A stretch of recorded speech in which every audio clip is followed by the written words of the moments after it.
Sous le régime français au Canada, le troc constitue la méthode d'échange la plus répandue.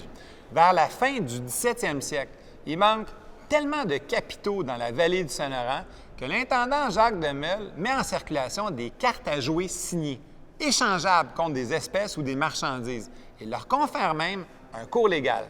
Après la conquête britannique, plusieurs années plus tard, pour payer les troupes, les Anglais utilisent entre autres de la monnaie mexicaine, espagnole, portugaise, française et même allemande, qui deviennent, avec les biens échangeables, la monnaie courante au pays.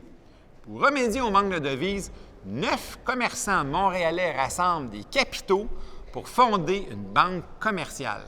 Leur effort donne naissance à la première banque au pays. Finalement, c'est le lundi 3 novembre 1817 que la Montreal Bank ouvre ses portes sur la rue Saint-Paul, dans l'actuel Vieux-Montréal. La banque participe rapidement au développement de la ville. Elle contribue, par exemple, à financer la construction du canal de la Chine et du premier chemin de fer au pays. Ces capitaux servent aussi à financer les services télégraphiques entre le Haut et le Bas-Canada. Quelques années plus tard, la célèbre institution déménage son siège social sur la rue Saint-Jacques, ici, à la place d'Armes, où nous nous trouvons. Malgré les bouleversements économiques que traverse Montréal durant la deuxième moitié du 19e siècle, sa position financière reste dominante. Plusieurs banques ouvrent leurs portes à Montréal.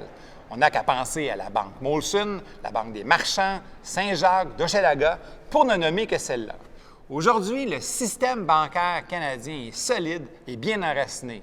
Mais souvenons-nous que c'est ici à Montréal qu'est né, il y a 2 siècles, les bases de cette activité commerciale indispensable pour le pays.